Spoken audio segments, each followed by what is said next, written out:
اجالا شان رمضان ہے مومنوں کے دل کا اجالا شان رمضان ہے سارے مہینوں سے ہے سارے مہینوں سے نرالا شان رمضان ہے مومنوں کے دل کا اجالا شان رمضان بسم اللہ الرحمن الرحیم مولا یا صلی وسلم دائماً ابدا علی حبیبک خیر الخلق کلہم۔ ناظرین کرام، نعمت افطار کی خصوصی ٹرانسمیشن ARYQ ٹی وی کے لاہور اسٹوڈیوز سے آپ دیکھ رہے ہیں، اور میں ہوں آپ کا میزبان ڈاکٹر سرور حسین نقشبندی۔ اور آج کا ہمارا موضوع اور قرآن اور اسلام بنیادی طور پہ ہمارا یہ سیگمنٹ ہے جو لاہور اسٹوڈیو سے خاص طور پہ پیش کیا جا رہا ہے۔ حمد کے چند اشعار آپ کی خدمت میں پیش کرتے ہوئے روز کی طرح آغاز کرتے ہیں کہ یہ جو برکتوں کا حصار ہے میرے چار سو، یہ جو برکتوں کا حصار ہے میرے چار سو، تیری رحمتوں کی بہار ہے میرے چار سو، تیری رحمتوں کی بہار ہے میرے چار سو، کئی رنگ ہیں تیری شان کے میرے ہر طرف، کئی رنگ ہیں تیری شان کے میرے ہر طرف، کئی حیرتوں کا مدار ہے میرے چار سو، کئی حیرتوں کا مدار ہے میرے چار سو، کبھی سبزہ و گل کی ہے دلکشی میرے سامنے، کبھی حسن لیل و نہار ہے میرے چار سو، کبھی حسن لیل و نہار ہو میرے چار سو، تیرا حکم ہو تو میں جی اٹھوں، تیرا حکم ہو تو میں جی اٹھوں، اس لیے تو میں اہل زر کی طرف نہیں دیکھتا،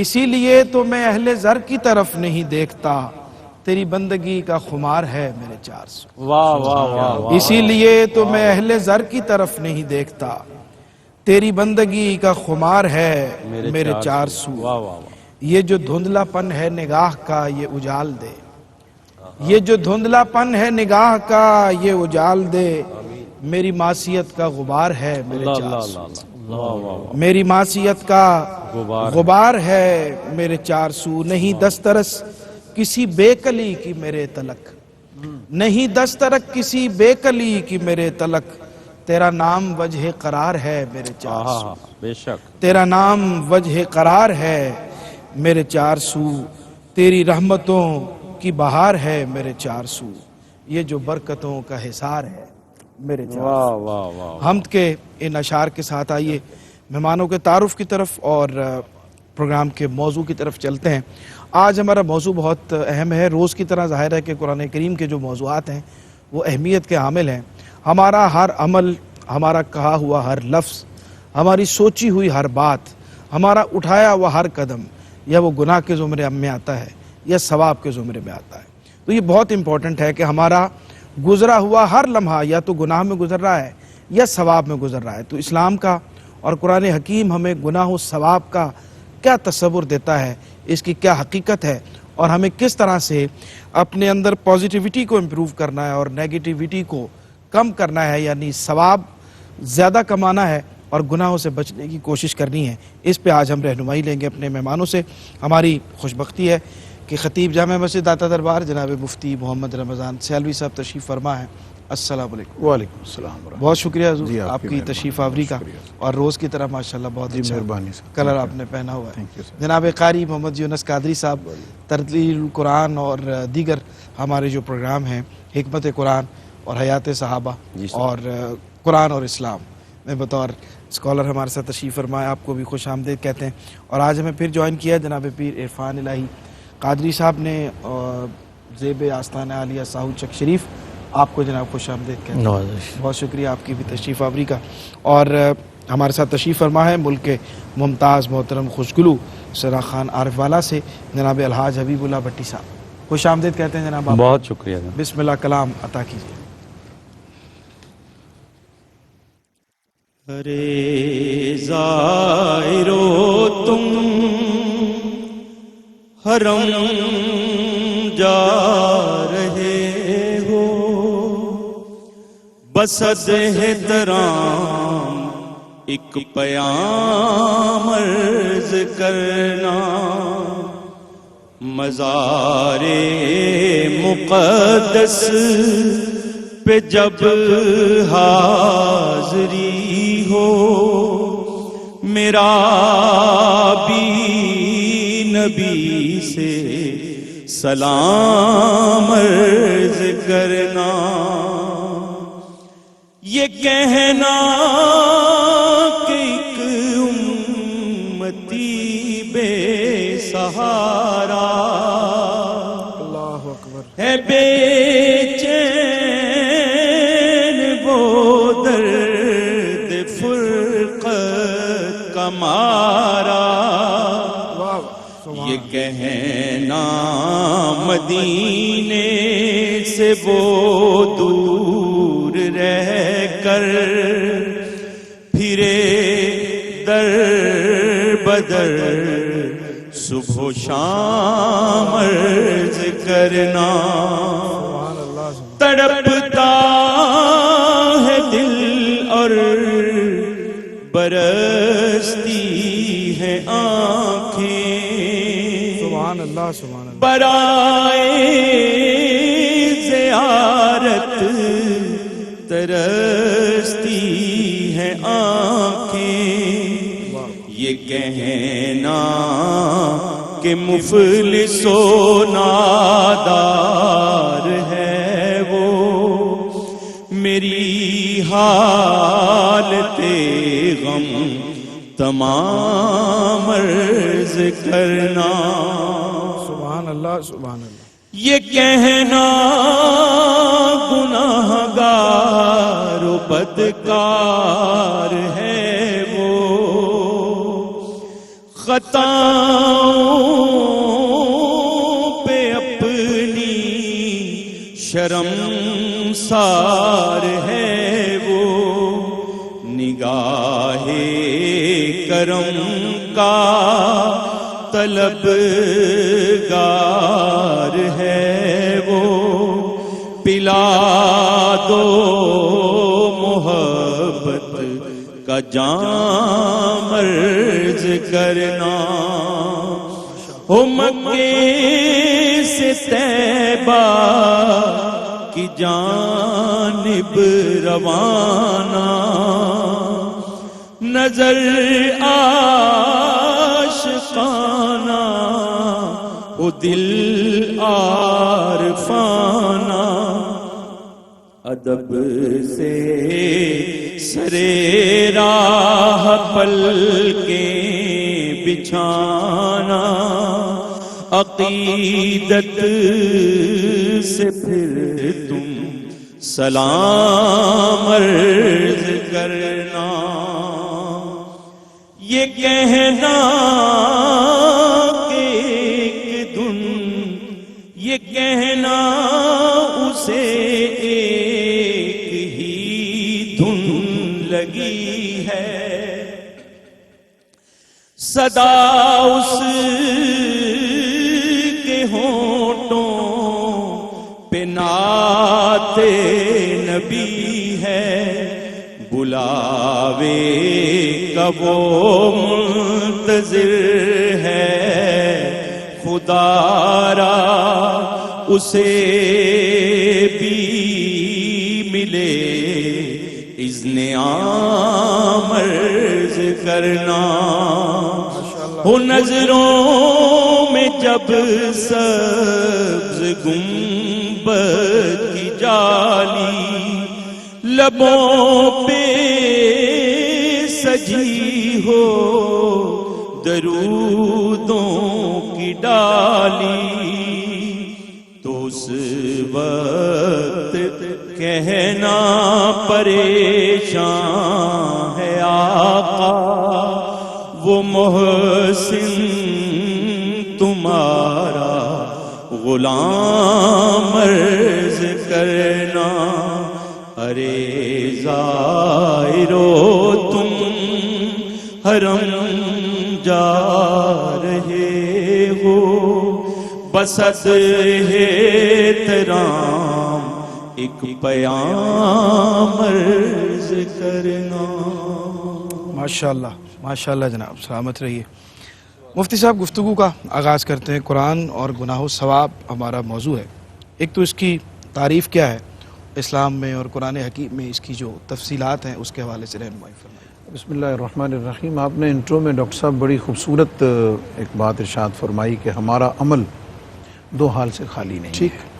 اب اس کی کلیریفیکیشن کے لیے اور اس کے اوپر حکم لگانے کے لیے قرآن مجید فرقان حمید نے مختلف طرح کے الفاظ استعمال فرمائے. صحیح. مثلا ایک معصیت کا لفظ استعمال ہوا ہے، اس کے لیے ایک اسم کا لفظ استعمال ہوا ہے، جی. اس میں حدود اللہ کا ایک لفظ استعمال ہوا ہے. ٹھیک. اس میں ایک نبی علیہ الصلوۃ والسلام نے بھی اس کو مختلف انداز کے ساتھ امت کے صحیح. سامنے سمجھانے کی کوشش کی ہے. اس کو ہم یوں سمجھ سکتے ہیں کہ اللہ رب العزت کے جو احکامات ہیں یا نبی علیہ الصلوۃ والسلام کے ارشادات ہیں وہ ان کے دو ٹائٹل ہیں. صحیح. ایک وہ کام ہے جو کرنے والے ہیں جن کو ہم اوامر کہتے ہیں، صحیح. اور دوسرا نواہی ہیں ٹھیک. کہ جن سے روکا گیا ہے. صحیح. اب جو کام کرنے کے ہیں، بجا لانے کے ہیں، ان کو بجا لانا ثواب ہوگا. ٹھیک. ٹھیک. ٹھیک. اور جن کاموں سے روکا گیا ہے ان سے رکنا بھی ثواب ہوگا. کیا بات ہے، سبحان اللہ. ان سے رکنا بھی ثواب ہوگا. صحیح. صحیح. دوسری طرف جن کاموں کے کرنے کا حکم ہے ان کو نہ کرنا گناہ ہوگا، ٹھیک. اور جن کاموں سے روکا گیا ہے ان صحیح. کو کرنا گناہ ہوگا. واہ کیا بات. تو سب سے پہلے تو اچھے اوامر طریقے اور سے. نواہی جو ہیں اس کو دیکھنا ضروری ہے صحیح. کہ اس کے گرد گھومتے ہیں. اب علماء نے اس کو دو حصوں میں تقسیم فرمایا ہے. یعنی یہ جو گناہ ہے اس کو ایک صغیرہ اور ایک کبیرہ، یعنی چھوٹے گناہ اور بڑے گناہ. اب یہ چھوٹے اور بڑے کی ڈیفینیشن میں فرق کیا ہے کہ جس کے بارے میں نص قرآنی سے یا نبی علیہ السلام کی حدیث صحیح سے تصریح موجود ہے، ٹھیک ہے، یا جس کے اوپر یعنی امر کے چھوڑنے پر یا نواہی میں سے کسی کے ارتکاب پر ٹھیک. اگر سزا کا تحدید کا ذکر موجود ہے کہیں نہ کہیں نص میں، قرآن میں یا حدیث میں، تو وہ گناہ کبیرہ میں چلا جائے. صحیح. صحیح. اور اگر اس میں کچھ معافی کی، کچھ رعایت کی، اس میں کچھ کمی کی طرف ہے جی. اور اس میں کسی حد تک کمی ہے تو وہ صغیرہ میں جائے گا. ٹھیک. اچھا، اس کی روح کو سمجھنا ڈاکٹر صاحب بہت ضروری ہے. انسان جب یعنی اس گناہ اور ثواب کو اس اینگل سے دیکھنا ضروری ہے. انسان جب کسی دوسرے کی حق تلفی کرتا ہے یا اپنی جان پہ ظلم کرتا ہے، ٹھیک. یہ دو باتیں ہیں. اپنی خود جان پہ ظلم کرتا ہے، صحیح. بے شک وہ اسے صحیح سمجھ رہا ہے، لیکن قرآن کریم جس کو ظلم فرما رہا ہے اور جب اس پہ سزا کا تصور قرآن دیتا ہے تو بندہ یہ سوچتا ہے کہ شاید یہ میرے اوپر زیادتی ہے، یہ میرے اوپر ظلم ہے. اللہ فرماتا ہے ان اللہ لا یظلم مثقال ذرہ. واہ واہ سبحان اللہ. اللہ رب العزت ایک رائی کے دانے کے برابر بھی ظلم نہیں فرما سکتا. کیا بات. وہ اس سے پاک ہے. تو جہاں پہ انسان نے کسی دوسرے کی حق تلفی کی ہے وہ گناہ ہے، یا اپنی جان پہ کہیں نہ کہیں اس نے ظلم کیا ہے، اپنی جان پر زیادتی کی ہے، وہ کہیں نہ کہیں گناہ. بالکل ٹھیک. بالکل ٹھیک. اچھا، پھر سے گناہوں کی مذمت جو ہے وہ جا بجا قرآن حکیم میں ہمیں دکھائی دیتی ہے. ان سے بچنے کا اور ان امور سے بچنے کا حکم دیا گیا ہے جن سے اللہ نے منع فرمایا. کیا فرماتے ہیں گناہوں کی مذمت کے حوالے سے قرآن بسم اللہ الرحمن الرحیم. بہت شکریہ ڈاکٹر صاحب. دیکھیں قرآن مجید فرقان حمید لا ریب کتاب کے اندر خالق کائنات نے جہاں یہ فرمایا نا کہ انسان احسن تقویم ہے، لقد خلقنا الانسان فی احسن تقویم، جی. ساتھ ہی فرما دیا گیا اب دو درجے ہیں. جو ایک ہے ان کے لیے علیین ہے، دوسرے کے لیے سجین ہے.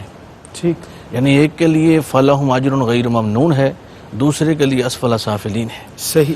جو لوگ ثواب کے کاموں میں مشغول رہتے ہیں جی. ان کے لیے فرمایا گیا درجات ہیں، ان کے لیے جنت ہے، ان کے لیے مقامات ہیں، ان کے لیے نعیم ہے. اور جو لوگ گناہوں میں مشغول رہتے ہیں فرمایا گیا ان کے لیے عذاب علیم ہے. یعنی اس پر اللہ کا عذاب ہے، اللہ کی گرفت ہے. اور وہ حدیں اللہ نے جاری فرمائیں ان گنہگاروں کے لیے جو لوگ اپنے آپ کو گناہوں میں شامل رکھتے ہیں. صحیح. اور قرآن مجید فرقان حمید میں بے شمار مقامات پر، حدیث مقدسہ کے اندر سرکار دو عالم صلی اللہ علیہ وسلم نے بے شمار مقامات پر جو گنہگار ہیں ان پر جو اللہ کا سخت وعید ہے اور جو پیغام ہے وہ بیان فرمایا گیا ہے. فرمایا. اور اچھا اللہ رب العزت نے فرمایا جو لوگ کبیرہ گناہ کو چھوڑتے ہیں نا، کبیرہ گناہ ترک کرتے ہیں ہم ان کے صغیرہ پر ان کو درجے دیتے ہیں، اللہ، یعنی صغیرہ معاف کر دیے جاتے ہیں۔ واہ واہ، بندہ کبیرہ کا ترک کرتا ہے تو صغیرہ ساتھ معاف کر دیے جاتے ہیں۔ کبیرہ وہ ہیں جو بڑے گناہ ہیں، ٹھیک، جن پر جو ہے اللہ رب العزت نے قرآن مجید میں اور احادیث مبارکہ میں روکا گیا ہے، یعنی حد مقرر کی ہے، منع کر دیا گیا ہے کہ اس طرف نہیں جانا۔ اب اس طرف جو جاتا ہے وہ کبیرہ گناہوں کا ارتکاب کرتا ہے۔ صحیح، حدیث مبارکہ میں اپنے اس کی جو ہے مختلف اقسام بیان کی ہیں اور مفسرین نے اس پر لکھا ہے، بعض نے کہا ہے وہ 4 ہیں، بعض نے کہا ہے وہ 7 ہیں، بعض نے کہا ہے وہ 40 ہیں، بعض نے 17 بھی کہے ہیں، اور بعض نے کہا ہے وہ 70 کے قریب ہیں، اور بعض نے لکھا ہے کہ 700 کے قریب ہیں وہ کبیرہ گناہ جو ہے، اللہ اکبر، یعنی اس میں بے شمار اس کی قسمیں ہیں۔ یعنی انسان کے جو معمولات ہیں، بسا اوقات ہم ان کو چھوٹی چھوٹی چیزیں سمجھ کر کرتے رہتے ہیں، اس سے رکتے نہیں ہیں، ٹھیک، اور وہ ہم کبیرہ گناہوں کا ارتکاب کر رہے ہوتے ہیں۔ صحیح، اور جب ان سے رکتے ہیں تو اللہ رب العزت کی پھر نعمتوں کی فراوانی ہے، اور جب گناہوں میں مشغول، گناہوں میں لت پت رہتے ہیں تو پھر اللہ کا سخت عذاب اس پر نازل کیا جاتا ہے۔ بالکل ٹھیک، بالکل ٹھیک۔ ناظرین، بریک کا وقت ہوا ہے اور واپس آتے ہیں تو پھر یہ جو گناہ و ثواب کے اثرات انسان کی زندگی پر کس طرح سے رونما ہوتے ہیں، اس کی فکر پر، اس کی نفسیات پر، اس کی اخلاقیات پر اس کے اثرات کیا ہوتے ہیں، وہ کس طرح سے معیر کیے جاتے ہیں، اس پہ بات کرتے ہیں ایک چھوٹے سے وقفے کے بعد۔ جی ناظرین، خوش آمدید کہتے ہیں وقفے کے بعد آپ کو۔ پروگرام دیکھ رہے ہیں آپ آج قرآن اور اسلام اور گناہ و ثواب کا جو قرآنی تصور ہے اس پہ ہم بات کر رہے ہیں۔ بریک پہ جانے سے پہلے سوال میں نے عرض کر دیا تھا کہ گناہ کے اور ثواب کے جو مثبت یا منفی اس کے اثرات ہیں، وہ اس کا تعلق دنیاوی زندگی سے ہے، اس سے بھی اس کے اثرات جو ہیں وہ زندگی میں بھی نمایاں ہوتے ہیں، یا اس کا تعلق صرف آخرت کے ساتھ ہے؟ قاری محمد یونس قادری صاحب کی خدمت میں عرض گزار ہے۔ جناب محترم ڈاکٹر سرور حسین نقشبندی صاحب، یقیناً جس طرح قبلہ مفتی صاحب نے، پیر صاحب نے گفتگو فرمائی ہے، بندہ جب انسان سے گناہ صادر ہوتے ہیں تو یقیناً اس کے اثرات جو ہیں وہ جسمانی بھی ہیں، روحانی بھی ہیں، ٹھیک، دنیا کے اندر بھی ہے اور آخرت میں بھی ہے، اور انفرادی بھی ہے اور اجتماعی بھی ہیں، یہ اثرات ہیں۔ دیکھیں، جب انسان گناہ کرتا ہے، سورہ مطففین کے اندر اس کا ذکر ہے، فرمایا کلا بران علی قلوبہم ما کانوا یکسبون، فرمایا کہ جب انسان گناہ کرتا ہے تو اس کا دل جو ہے اس کے اوپر زنگ آ جاتا ہے۔ مسند احمد کی روایت ہے، حضرت ابو ہریرہ سے مروی ہے، کریم آقا علیہ السلام نے فرمایا کہ جب بندہ گناہ کرتا ہے تو پہلے اثرات کیا ہوتے ہیں؟ فرمایا اس کے دل پہ ایک سیاہ دبا پڑ جاتا ہے، سیاہ نشان ہوتا ہے، وہ اور گناہ کرتا ہے، وہ اور بڑھ جاتا ہے۔ فرمایا اگر وہ گناہ کے بعد نیکی کرے، توبہ کر لے، رجوع کر لے تو وہ فوراً مٹا دیا جاتا ہے، لیکن اگر وہ گناہ پہ گناہ پہم کرتا چلا جاتا ہے اور جناب اس کا دل آہستہ آہستہ، وہ پہلے دبے ہوتے ہیں، نقطہ ہوتا ہے، وہ بڑھتا بڑھتا اس کا سارا دل سیاہ ہو جاتا ہے۔ صحیح، یعنی یہ پہلا سٹیپ ہے، کلا بران علی قلوبہم ما کانوا یکسبون۔ پھر قرآن نے آگے کہا، سورہ زمر میں اس کو آگے بڑھا دیا، فرمایا فویل للقاسیۃ قلوبہم فویل للقاسیۃ قلوبہم من ذکر اللہ اولئک فی ضلال مبین۔ فرمایا پھر یہ اگر دل اور شکی ہو جاتا ہے، یعنی گناہ کر کر کے، تو پھر اس کے اندر اتنی شکاوت آ جاتی ہے کہ وہ کھلی گمراہی میں چلا جاتا ہے۔ ٹھیک، ٹھیک، پھر اس کو اور بڑھا دیا، جو آخری اس کا سٹیپ ہے جناب، پھر گناہ اینڈ پہ چلا جاتا ہے۔ فرمایا ختم اللہ علی قلوبہم وعلی سمعہم وعلی ابصارہم غشاوۃ ولہم عذاب عظیم۔ فرمایا پھر وہ بالکل نصیحت ہی قبول نہیں کرتا، عمل صالح کی جانب آتا ہی نہیں ہے، اور جناب بالکل حق کی جانب وہ توجہ ہی نہیں کرتا، تو رب کائنات اس کے دل پر مہر لگا دیتے ہیں، اس کی سماعتوں پر، اس کی بصارتوں پر، اور اس کے لیے دردناک عذاب کی وعید سنائے گی۔ دیکھیں، قبلہ پیر صاحب نے، حضور قبلہ مفتی صاحب نے گناہ صغیرہ اور کبیرہ کی بات کی۔ سرکار دو عالم صلی اللہ علیہ وسلم نے گناہ کبیرہ کا ذکر کرتے ہوئے بیان فرمایا، صحابہ بیٹھے تھے، فرمایا میں تمہیں یہ نہ بتاؤں سب سے بڑا گناہ کون سا ہے؟ اور ان کبیرہ گناہوں کی جو جڑ ہے وہ سرکار دو عالم نے وہ بھی بیان فرما دی۔ سرکار دو عالم ٹیک لگا کے بیٹھے ہوئے ہیں، اور کریم آقا علیہ السلام نے فرمایا ان الشرک لظلم عظیم، یہ تو قرآن کی نص سے ثابت ہے۔ فرمایا اللہ کے ساتھ کسی کو شریک ٹھہرانا، فرمایا یہ سب سے بڑا گناہ ہے۔ ٹھیک، پھر کریم آقا علیہ السلام نے کبیرہ گناہوں میں والدین کی نافرمانی ہے۔ صحیح، قبلہ ڈاکٹر صاحب یہ بات بیان کر کے کریم آقا علیہ السلام ٹیک لگا کے بیٹھے ہوئے تھے، آپ فوراً آگے ہوئے، فرمایا کہ جھوٹ بولنا بہت بڑا گناہ ہے، جھوٹ بولنا بہت بڑا گناہ ہے، جھوٹ بولنا بہت بڑا گناہ ہے۔ کریم آقا اس کی تکرار ہی کرتے گئے۔ صحابہ کہتے ہیں کاش سرکار دو عالم خاموش ہو جائیں، سکوت آپ کے لبوں پہ آ جائے۔ صحابہ لرزہ برہم دام ہو گئے۔ تو کریم آقا علیہ السلام نے جھوٹ جو ہے یہ سارے گناہوں کی جڑ ہے، ٹھیک، لعنت اللہ علی الکاذبین کہا گیا. تو انسان جب نیکی کرتا ہے تو اس کے بھی اثرات ہوتے ہیں, گناہ کرتے اس کے بھی اثرات ہوتے ہیں. اگر بندہ نیکی کرے, انما المؤمنون الذین اذا ذکر اللہ وجلت قلوبهم واذا تلیت علیہم آیاتہ زادتہم ایمانا. فرمایا کہ بندہ مومن جب اللہ کا ذکر کرتا ہے, اس کے سامنے ذکر قرآن ذکر الہی بھی ہے, انا نحن نزلنا الذکر و انا لہ لحافظون. فرمایا جب بندے کے سامنے ذکر الہی ہو, وَإِذَا تُلِيَتْ عَلَيْهِمْ آیَاتُهُ, اس کے سامنے رب کا قرآن پڑھا جائے, تو فرمایا جس طرح گناہ کرتا ہے تو دل سیاہ ہو جاتے ہیں, گناہ کرتا ہے. کریم آقا, بخاری کی روایت ہے, کریم آقا علیہ السلام نے فرمایا کہ ایک انسان کے جسم میں ایک ایسا ٹکڑا ہے, اگر وہ ٹھیک ہو جائے تو سارا جسم ٹھیک ہو جائے. ٹھیک. تو اگر وہ نیکی کرتا ہے تو پھر اس کے بھی اثرات مرتب ہوتے ہیں. فرمایا وَإِذَا تُلِيَتْ عَلَيْهِمْ آیَاتُهُ زَادَتْهُمْ ایمانا, وہ قرآن پڑھتا ہے, ذکر الہی سنتا ہے, فرمایا اس کے ایمان میں اللہ پاک اضافہ فرماتا ہے. بالکل ٹھیک. اچھا مفتی صاحب, ایک تو قاری صاحب نے یہ بتایا کہ ظاہری طور پر زندگی میں اس کے دل کی سیاہی اور یا اس کے دل کی روشنی نیکی کی صورت میں, اس کے اخروی جو مقامات ہیں یا درجات ہیں گناہ و ثواب کے, اس پہ کچھ تھوڑی سی روشنی ڈالیے. اور دوسرا یہ فرمائیے کہ اس کے اقسام کی طرف بھی آپ نے ابتدائی گفتگو میں اشارہ کیا کہ کچھ بڑے گناہ ہیں, کچھ چھوٹے گناہ ہیں, تو اس کی تھوڑی سی ڈیفینیشن مزید ذرا واضح ہو جائے. جی, گناہ جن چیزوں سے اللہ رب العزت نے منع فرمایا ہے, اللہ کی حدود ہیں جن کو گناہ کہا گیا ہے, اس کے اثرات صرف اس کی اپنی ذات تک ہی نہیں, جیسے جناب قاری صاحب نے ارشاد فرمایا ہے, وہ بنیادی طور پر پورے معاشرے میں اس کے اثرات پینیٹریٹ کرتے ہیں. ٹھیک. اگر وہ بددیانتی کر رہا ہے, اگر وہ جھوٹ بول رہا ہے, اگر وہ دھوکہ دے رہا ہے, اگر وہ قتل ناحق کر رہا ہے, اگر وہ کسی کی حق تلفی کر رہا ہے, اگر وہ کھانے پینے کی چیزوں میں حدود اللہ کی پابندی نہیں کر رہا ہے, تو یہ اس کی ذات کا معاملہ نہیں ہے. صحیح صحیح. اللہ رب العزت نے جو حدود کا نظام رکھا ہے, اس حدود کے نظام میں اللہ تعالیٰ نے سورۃ النور کی ابتدا میں فرمایا کہ وَلْيَشْهَدْ عَذَابَهُمَا طَائِفَةٌ مِّنَ الْمُؤْمِنِينَ, کہ جب بدکار کو کوڑے مارو تو بند کمرے میں نہیں, اس کو سزا دینی لوگوں کے سامنے ہو. کیوں کہ اس کے گناہ کے اثرات بھی پورے معاشرے میں پینیٹریٹ کرتے ہیں. اس وجہ سے یعنی یہ صرف انسان کی ذات کا معاملہ نہیں ہے کہ انسان یہ کہے کہ میرا انڈیویجول میرا معاملہ ہے, میں نیکی کروں یا بدی کروں تو کسی کو کیا لگے. نہیں, انسان ایک معاشرتی اکائی میں ایک معاشرتی حیوان ہے. ٹھیک. جو پوری اس سسٹم اور پوری انسانیت اور معاشرے ہر چیز کے ساتھ جڑا ہوا ہے. صحیح. تو چونکہ جڑا ہوا سب کے ساتھ ہے, اس لیے اس کے اچھائی کے اثرات بھی سب جگہ اور برائی کے اثرات بھی سب جگہ آگے بڑھیں گے. ٹھیک. اب آگے جو آپ نے فرمایا کہ گناہ اور ثواب کا اخروی جو ہے, سب سے پہلے تو یہ سمجھنا چاہیے, اس فرق کو بہت سمجھنا ضروری ہے. اور اس میں اس سوال کا جواب بھی آ جائے گا کہ بہت سارے ایسے لوگ ہیں جو کافر مر گئے لیکن انہوں نے بہت سارے اچھے کام کیے ہیں, ہاسپٹلز بنائے ہیں, لوگوں کی سہولت کے لیے نئی نئی ایجادات کی ہیں, سوشل میڈیا کی دنیا میں لے لیں, ہاسپٹلز میں لے لیں, میڈیکل کالجز میں لے لیں, اور بہت سارے ایسے کام ہیں, ایجادات میں لے لیں.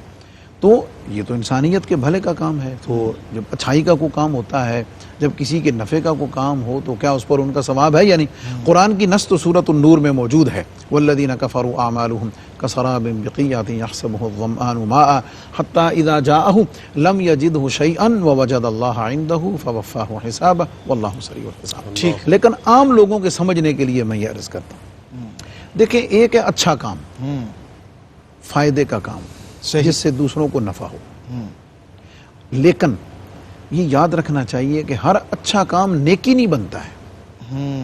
نیکی کیا ہے؟ نیکی وہ ہے کہ جو بندے کے نامہ اعمال میں درج کی جائے آخرت کے خزانے کے طور پر, اور قیامت والے دن اس پر اسے اجر و ثواب ملے. ٹھیک. وہ نیکی ہے. صحیح. کہ جو اس کے نامہ اعمال میں اجر کے لیے اللہ تعالیٰ محفوظ فرما لے کہ اس کا ثواب آخرت میں اس کو عطا کرنا ہے, وہ نیکی ہے. اب اچھا کام اور نیکی میں فرق کیا ہے؟ ہر اچھا کام نیکی نہیں. صحیح. کافر اچھا کام کرتا ہے, وہ ویلفیئر کا کام ضرور ہے, خدمت کا کام ضرور ہے, لیکن نیکی نہیں ہے. ٹھیک. اچھا کام نیکی کب بنتا ہے؟ جب کرنے والا مومن ہو, ٹھیک, ایمان رکھتا ہو, اور اس کام کو نبی علیہ الصلوۃ والسلام کی سنت و شریعت کے مطابق کرے. یوں کہہ لیجئے کہ جب عمل پر ایمان کی اور اتباع مصطفیٰ کریم علیہ السلام کی سٹیمپ لگ جاتی ہے, پھر وہ نوٹ اصلی بنتا ہے. پھر وہ مارکیٹ میں کام آتا ہے، اس سے کچھ خریدا جا سکتا ہے، اس سے کوئی نفع حاصل کیا جا سکتا ہے. تو اس لیے آخرت میں اس کو بطور ذخیرہ جمع کرنے کے لیے اس کے لیے بنیادی شرط یہ ہے کہ وہ انسان حضور علیہ السلام کی سنت اور ایمان کے مطابق کرے. اب رہی یہ بات کہ اس کے اخروی درجات کیا ہیں، اس میں اللہ کے کرم کو دیکھیے. گناہ انسان ایک کرتا ہے، اللہ تعالیٰ اس کے نامہ اعمال میں اس کو ایک لکھتا ہے. ٹھیک. جب تک کر نہیں لیتا اللہ اس کے نامہ اعمال میں اس کو لکھتا نہیں ہے. کیا بات. لیکن نیکی کا ماجرا کیا ہے؟ نیکی وہ ایک کرتا ہے، رب کائنات کم از کم 10 لکھتا ہے. سبحان اللہ. اور نیکی کے سوچنے پر بھی اسے رب کائنات اجر عطا فرماتا ہے، گناہ کے سوچنے پر نہیں ہے جب تک اسے کر نہیں لیتا ہے. یہ بندے مومن پر اللہ رب العزت کی خاص رحمت اس کے اخروی انعام اور اس کے ثواب اور اجر کے حوالے سے اللہ تعالیٰ نے رکھی ہوئی. بالکل ٹھیک ہے. اچھا پیر صاحب، انسان فطرت سلیم پہ پیدا ہوا ہے، لیکن اس کے باوجود اس کا جو میلان ہے، طبعی میلان گناہوں کی طرف اس کا چلے جانا اور اس کے اندر اپنے آپ کو مصروف رکھنا، زیادہ رغبت اس کی طرف ہونا، اس کی کیا وجہ ہے؟ جی بالکل، دیکھیں نفس امارہ، جی نفس لوامہ، یعنی انسان فطرت سلیم پر تو ہے، لیکن اس کے شیطان کا جو عمل ہے، جو رغبت ہے، وہ اس کو گناہوں کی طرف لے کے جاتی ہے. ٹھیک. بسا اوقات اس کو معلوم بھی ہوتا ہے کہ میں گناہ کر رہا ہوں، اور بخاری شریف کی حدیث ہے کہ وہ عمل گناہ ہے جس پر تیرا ضمیر تجھے ملامت کرے، تیرا دل کھٹکے کہ میں یہ غلط کر رہا ہوں. اب وہ کرائٹیریا بتا دیا، تیرا ضمیر تجھ پر ملامت کرے اور تو اس کو چھپانا چاہے لوگوں سے، لوگوں کو علم نہ ہو، لوگ نہ دیکھیں، یہ گناہ ہے. اب جو بندہ کرنے والا اس کو معلوم بھی ہوتا ہے. دیکھیں بنی اسرائیل کا ایک شخص تھا، اس کو 1000 سال عمر کا بتایا گیا، لیکن پھر بھی وہ گناہ پر گناہ کرتا رہا. 900 سال گناہ کر لیتا ہوں، پھر بھی میرے پاس وقت بچ جائے گا. پھر کہتے ہیں ابھی 11 مہینے اور کر لیتا ہوں، پھر بھی وقت بچ جائے گا. پھر کہتے ہیں ابھی یہ 1 ماہ جو ہے نا، اس کے 29 دن اور کر لیتا ہوں، پھر 1 دن بچتا ہے. اچھا وہ 1 دن بھی پھر موت کا وقت آ جاتا ہے، لیکن وہ گناہوں میں اسی طرح لگا رہتا ہے.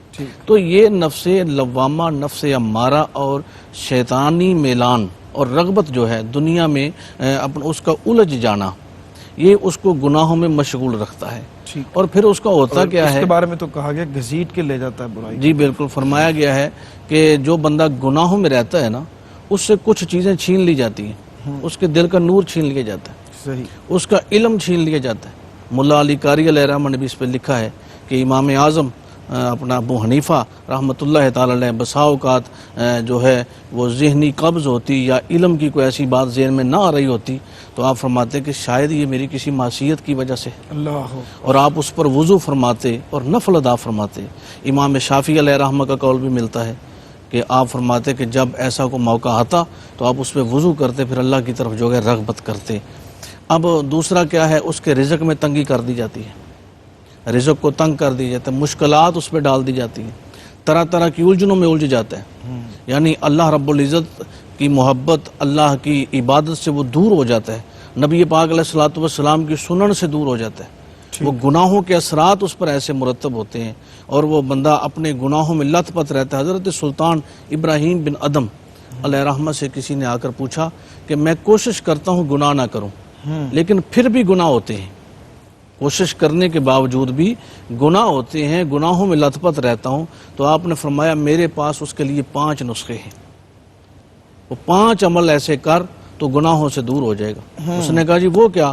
آپ نے فرمایا کہ جس خدا کی نافرمانی کرتا ہے، معصیت میں رہتا ہے، اس کا رزق کھانا چھوڑ دے. کیا بات، یعنی زمین کا رزق چھوڑ دے.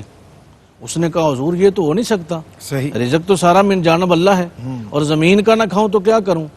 دوسرا نسخہ آپ نے فرمایا پھر اگر یہ کرنا چاہتا ہے تو پھر ملک چھوڑ دے، رب کے شہر چھوڑ دے، رب کی دنیا چھوڑ دے. اس نے کہا یہ بھی نہیں ہو سکتا کیونکہ سارے ملک اللہ کے ہی ہیں، سارے شہر اللہ کے ہی ہیں. آپ نے فرمایا پھر تیسرا نسخہ اس پہ یہ ہے کہ وہاں گناہ کر جہاں خدا نہ دیکھ رہا ہو.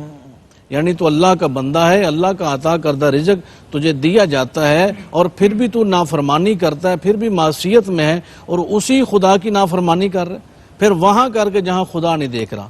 تو کہتا ہے یہ بھی نہیں ہو سکتا، وہ سمیع بصیر ہے، علیم خبیر ہے، یہ تو ہو ہی نہیں سکتا کہ خدا نہ دیکھے.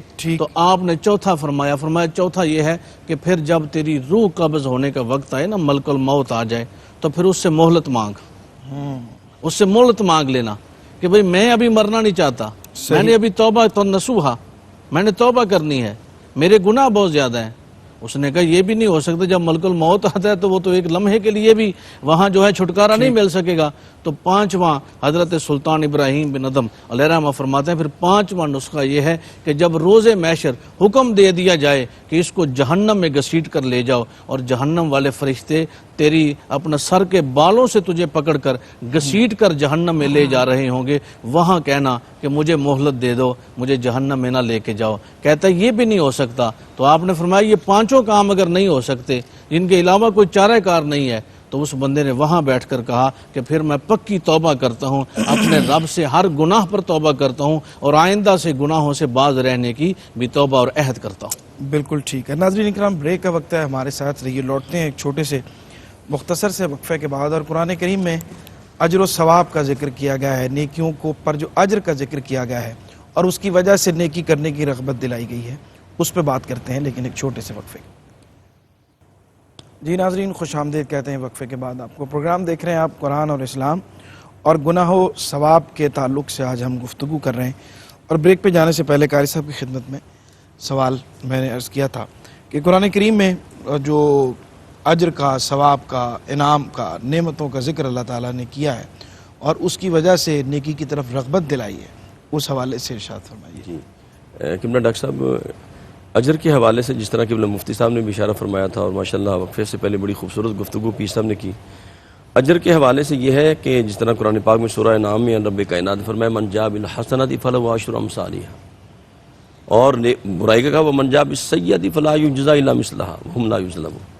نیکی کی بابت کہا کہ تم ایک نیکی کرو گے، ہم اس کے بدلے 10 گنا اجر عطا فرمائیں گے، اور یہاں تک محدود نہ کیا بلکہ سورہ بقرہ میں فرمایا مثل الذین ينفقون اموالهم فی سبیل اللہ کمثل حبۃ انبتت سبع سنابل فی کل سنبلۃ مئۃ حبۃ، فرمایا ہم ایک کے بدلے میں 700 گنا بھی عطا فرمائیں گے۔ پھر یہاں تک میں محدود نہیں کیا، آگے فرمایا واللہ یضاعف لمن یشاء، فرمایا اللہ اس میں بھی اضافہ کر دے گا، یعنی جتنا اخلاص تم ڈالتے جاؤ گے اللہ پاک اجر بڑھاتے چلے جائیں گے۔ وہ مالک ہے، تم ایک نماز پڑھو گے تو رمضان میں دیکھو ایک نماز بندہ پڑھتا ہے تو جناب ایک فرض پڑھتا ہے تو 70 فرضوں کا ثواب عطا ہو جاتا ہے۔ ایک نماز مدینہ پاک میں پڑھی جاتی ہے 50,000 نمازیں ہیں، ایک نماز مکہ پاک میں پڑھی جاتی ہے تو 1,00,000 کا ثواب ہے۔ تو رب کائنات اجر بڑھاتا ہے تاکہ بندے کے اندر طلب پیدا ہو اور زیادہ محبت پیدا ہو، تو اجر رب کائنات اس لیے بڑھاتا ہے۔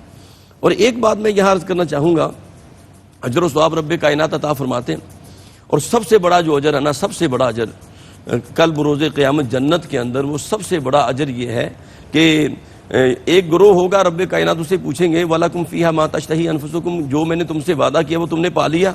وہ کہیں گے مالک پا لیا۔ لیکن ایک گروہ ایسا بھی ہوگا وہ کہے گا مالک تیری جنت میں وہ مزہ نہیں آیا جو تلوار کے نیچے آیا تھا۔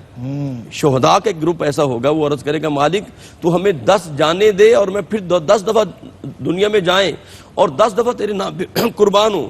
تو فرمایا جو مزہ وقت شہادت تلوار کے نیچے تیرے دیدار میں آیا تھا وہ کہیں نہیں ہے۔ تو جنت میں سب سے بڑی نعمت رب کی رضا ہے اور اللہ کا دیدار ہے۔ اور گناہ کے حوالے سے ایک آخری بات عرض کرتا ہوں، احیاء العلوم کے اندر امام غزالی علیہ رحمت نے بڑی خوبصورت بات بیان فرمائی ہے، فرمایا کہ جو بندہ گناہ کو ترک کرتا ہے اور اس کا کیا طریقہ ہے، فرمایا کہ جب بندہ سے حکم عدولی ہو جائے، نافرمانی ہو جائے اور صراط مستقیم سے ہٹ جائے تو سب سے پہلے کیا ہے وہ نادم ہو، شرمندہ اللہ کی بارگاہ میں رجوع کرے۔ دوسرا یہ ہے کہ پھر اس گناہ کی طرف نہ دیکھنے کا عزم مصمم کر لے۔ ٹھیک۔ تیسرا یہ ہے کہ پھر جناب پھر ساری زندگی اس گناہ کی طرف دیکھے ہی نہیں، صحیح، یعنی توبۃ النصوحہ کے درجے پہ چلا جائے۔ اور چوتھا یہ ہے کہ اس کا ازالہ کرے، یعنی کسی سے زیادتی کی ہے، کسی کا مال کھایا تو اس کو واپس کرے، کسی کے ساتھ گالم گلوچ کی ہے اسے جا کے معافی مانگے، تو اللہ کی بارگاہ میں وہ کامیاب ہو جائے۔ بالکل ٹھیک ہے۔ مفتی صاحب کیا آپ فرماتے ہیں ساری گفتگو کا حاصل ہم کس طرح سے نیکیوں کا کریڈٹ بڑھا سکتے ہیں؟ موجودہ دور میں گناہ اور ثواب کے تصور کو سمجھنے کی اور کریکٹ کرنے کی بہت ضرورت ہے۔ صحیح۔ ہم اپنی زندگی میں بہت دفعہ اپنے حساب سے ہم نیکی کما رہے ہوتے ہیں، سمجھ رہے ہوتے ہیں کہ ہم نیکی کر رہے ہیں، لیکن در حقیقت ہم کسی کی حق تلفی کر رہے ہوتے ہیں، صحیح، ہم کسی کا حق مار رہے ہوتے ہیں۔ تو یاد رہے کہ نیکی کسی کا حق مارنے سے آپ کو نہیں مل سکے گی، بالکل ٹھیک، بلکہ سچ تو یہ ہے کہ نیکی اپنا حق چھوڑنے پر آپ کو عطا ہوگی. اب اس میں ایک تو عبادات کا نظام ہے، نماز، روزہ، حج، زکوٰۃ اور دیگر جو خالصتاً اللہ رب العزت کی ذات کے ساتھ منسلک ہے، اور دوسری طرف حقوق العباد سے متعلق ہیں. تو لوگ اس ذکر اذکار میں، باقی چیزوں میں تو کسی حد تک مشغولیت ان کی اور ان کی انوالومنٹ نیکی اور ثواب کے اس کانسیپٹ میں ہے، لیکن یہ جو حقوق العباد والا پہلو ہے یہ بہت زیادہ ویک ہے، جس کی طرف ہم دھیان نہیں دیتے ہیں. صحیح. اور پھر اس کانسیپٹ کو یعنی یوں میں سمجھانے کی جسارت کرتا ہوں کہ سود حرام ہے، خنزیر کا گوشت حرام ہے، یقیناً حرام ہے، نص کتھی میں ہے. تو اگر سود کا گوشت، خنزیر کا گوشت اگر حرام ہے نا، تو بکرے کا گوشت ہے حلال، لیکن اگر چوری اور حرام کے پیسے سے اس کو خریدیں گے تو وہ بھی حرام ہو جائے گا. اس بیریل کو جو درمیان میں ہے اس کو سمجھنا ضروری ہے کہ آپ اس نیکی کو، آپ اس ثواب کو حاصل کیسے کر رہے ہیں. ایک مل کا آنر جو ہے وہ اپنے ماتحتوں کو، ورکرز کو، اس نے 3 مہینے کی سیلری نہیں دی ہوئی اور وہ عمرے پہ بھاگا جا رہا ہے. اس نے لوگوں کا قرض دینا ہے، قرض کے پیسے واپس نہیں کر رہا، لمبے لمبے افطاری کے دسترخوان بانٹے جا رہا ہے. فرض زکوٰۃ حساب لگا کے نہیں دے رہا، ٹھیک، لوگوں کو گیٹ پہ لائنیں لگوا کے 10-10 20-20 روپے دے کر بھکاریوں کی لائن لگا رہا ہے. یہ چیز نیکی اور ثواب کے اس کانسیپٹ کو سمجھنے میں ازحد ضروری ہے. اپنے فرائض اور ذمہ داریاں ہیں، ان کا تعین کر کے تعین کرنا ضروری ہے، ادا کرنے ان کو ادا کرنے کے ساتھ. ایک نیکی کسی کا حق تلف کر کے، کسی کے ساتھ زیادتی کر کے ثواب نہیں کمایا جا سکتا ہے. وہ انسان کی ذات کے ساتھ ہو یا دوسروں کے ساتھ منسلک. بالکل ٹھیک. قبلہ پیر صاحب کیا فرماتے ہیں رہنمائی آخر میں؟ یہ دیکھیں، گناہ جو ہے یہ قلبی وحشت کا نام ہے. یعنی ایک تو گناہ کرنا، دوسرا اس گناہ پر ڈٹ جانا، یہ گناہ پر گناہ ہے. صحیح. اب گناہ ہوا، گناہ سرزد ہوا، اس پر اللہ سے توبہ کرنا یہ بھی ثواب میں آتا ہے. توبہ کر لینا بھی ثواب ہے. صحیح. چونکہ گناہوں میں لت پت تھا، گناہوں کی اپنا ظلمت کی تاریکی اس کے اوپر چھائی ہوئی تھی. یہ سب کچھ ہونے کے بعد اب گناہوں سے وہ استغفار بھی کرتا ہے، توبہ بھی کرتا ہے، پھر اللہ کی بارگاہ میں جھکتا ہے، اور پھر اس کا مصمم ارادہ جو ہے، یعنی گناہوں کو چھوڑا لیکن ارادہ پختہ نہیں ہے. اللہ. پھر بھی جب جدھر دو لگ جاتا ہے وہاں کچھ نہ کچھ ہو جاتا ہے. تو اس کا مصمم ارادہ جو ہے توبۃ نصوحہ یہی ہے کہ توبہ کرنے کے بعد پھر توبہ کی گنجائش نہ رہے. ہاں بشری تقاضے موجود ہیں. اب بشری تقاضے ہونے کے باوجود ہر وقت توبہ میں رہنا، صحیح، ہر وقت توبہ کرنا، اللہ کے ساتھ لگاؤ لگا کے رکھنا. جب ہم اللہ سے لگاؤ رکھیں گے نا، عبادت میں رغبت رکھیں گے، میلان اس طرف رہے گا، تو پھر ہوگا کیا کہ گناہوں کی توفیق ہی نہیں ملتی. ٹھیک. گناہوں کی طرف بندہ جاتا ہی نہیں. صحیح. اور گناہ سے بچنے کا سب سے بڑا جو پہلو ہے وہ یہ ہے دنیا سے بے رغبتی. کیا بات. جب دنیا سے بے رغبتی ہو اور وحدہ لا شریک سے رغبت ہو، میلان اس طرف چلے، تو انسان گناہوں سے بچتا ہے اور ثواب کی طرف وہ اپنا رواں دمہ رہتا ہے. ٹھیک، بالکل ٹھیک. بہت شکریہ جناب مفتی محمد رمضان سہلوی صاحب. آپ کچھ جی، میں آج 20 رمضان المبارک ہے، تو فتح مکہ اسلامی تاریخ کا ایک ایسا روشن باب ہے، اور حضور علیہ السلام کی سیرت پاک کے ایک ایسے جلوے امت کو ہی نہیں انسانیت کو عطا ہوئے ہیں، معافی کے، ان پر کرم کے، اپنے ہمیشہ کے دشمنوں کو معاف کرنے کے، پھر ان کو عزت و تکریم عطا کر کے ان کے اعزازات بلند کرنے کے، فراخ دلی کے، دوسروں کو برداشت کرنے کے، دوسروں کو قبول کرنے کے، دوسروں کو آنر دینے کے، اور سب سے بڑھ کر اس جد و جہد کے سفر میں بلال حبشی سے لے کر عمار ابن یاسر تک، جنہوں نے اس غلامی کے دور سے نکل کر حضور کی غلامی میں آئے اور پھر رفعتوں کو چھوا، تو حضور علیہ السلام نے اپنے ان ورکرز کو، اپنے ان جانثاروں کو کعبے کی چھت پہ چڑھا کے اذان دے کر بتایا کہ آج عزت اس کے لیے ہے جو آقا کریم علیہ الصلوۃ والسلام کی غلامی میں کامل ہے، اور جو حضور کی غلامی میں کامل ہے آج پھر چھت پہ چڑھ کے عزت کا تاج اس کے سر ہی سجائے. سبحان اللہ. بہت شکریہ جناب مفتی محمد رمضان سہلوی صاحب، جناب قاری محمد یونس قادری صاحب، جناب پیر عرفان الہی قادری صاحب، آپ کا بہت شکریہ. جناب الحاج حبیب اللہ بٹی صاحب، آپ کا بہت شکریہ. ابھی کلام ہم آپ سے لیتے ہیں. ڈاکٹر اختر شمار ہمارے عہد کے بہت معتبر علمی اور ادبی شخصیت، اللہ کریم ان کے درجات بلند فرمائے. ان کی ایک نعت ان کے درجات کی بلندی کی دعا کے ساتھ عرض کر رہا ہوں کہ آنکھیں سجود میں ہیں تو دل کا قیام ہے. سبحان اللہ. آنکھیں سجود میں ہیں تو دل کا قیام ہے، حیران ہے کہاں پہ یہ اپنا قیام ہے. واہ واہ. حیران ہے کہاں پہ یہ اپنا قیام ہے، اشکوں کے ساتھ ساتھ ہے تاروں کا قافلہ. اشکوں کے ساتھ ساتھ ہے تاروں کا قافلہ، اور نعت کے سفر میں مدینہ قیام ہے. اور نعت کے سفر میں مدینہ قیام ہے. دل سے نکال جتنے بھی وہم و گمان ہیں، دل سے نکال جتنے بھی وہم و گمان ہیں، اس راہ میں یقین ہی پہلا قیام ہے. اس راہ میں یقین ہی پہلا قیام ہے. اب اپنی زندگی ہے مسلسل سفر کا نام، منزل قیام ہے نہ یہ رستہ قیام ہے. اور میں سوچتا ہوں غار حرا میں گزار لوں، دل کے سفر میں ایک مہینہ قیام ہے. اور سجدہ ضرور آئے گا اگلے پڑاؤ میں، سجدہ ضرور آئے گا اگلے پڑاؤ میں، فی الوقت تو یہ سارا زمانہ قیام ہے. فی الوقت تو یہ سارا زمانہ قیام ہے. آنکھیں سجود میں ہیں تو دل کا قیام ہے. بہت شکریہ. انشاءاللہ آپ سے کل ملاقات ہوگی ایک نئے موضوع کے ساتھ. کلام شامل کرتے ہیں اور ہماری ٹرانسمیشن ARYQTV کے کراچی اسٹوڈیو سے متصل ہوتے ہوئے جاری رہیں گی. اجازت دیجیے. بسم اللہ. کچھ نہیں مانگتا شاہوں سے یہ شیدا تیرا، سبحان اللہ. اس کی دولت ہے فقط نقش کفے پا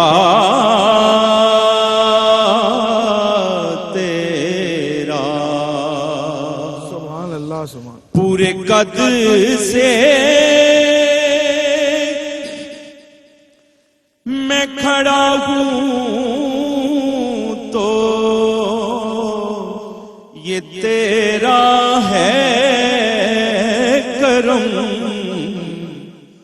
مجھ کو جھکنے نہیں واہ واہ. دیتا ہے سہارا تیرا. مجھ کو جھکنے نہیں دیتا ہے سہارا تیرا. اور دستگیری میری تنہائی میں تو نے ہی تو کی. میں تو مر جاتا گر ساتھ نہ ہوتا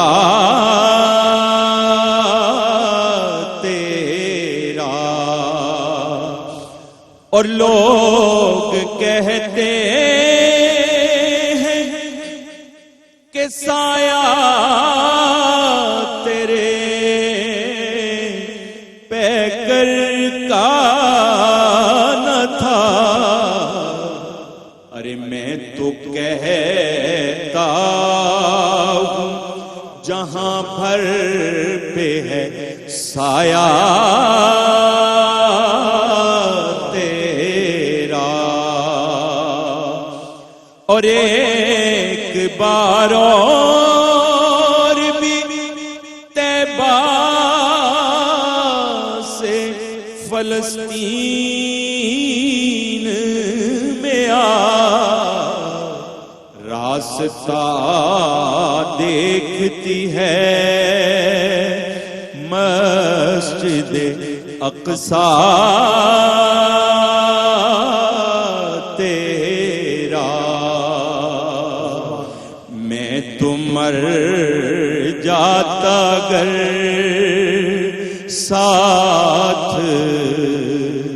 نہ ہوتا تیرا.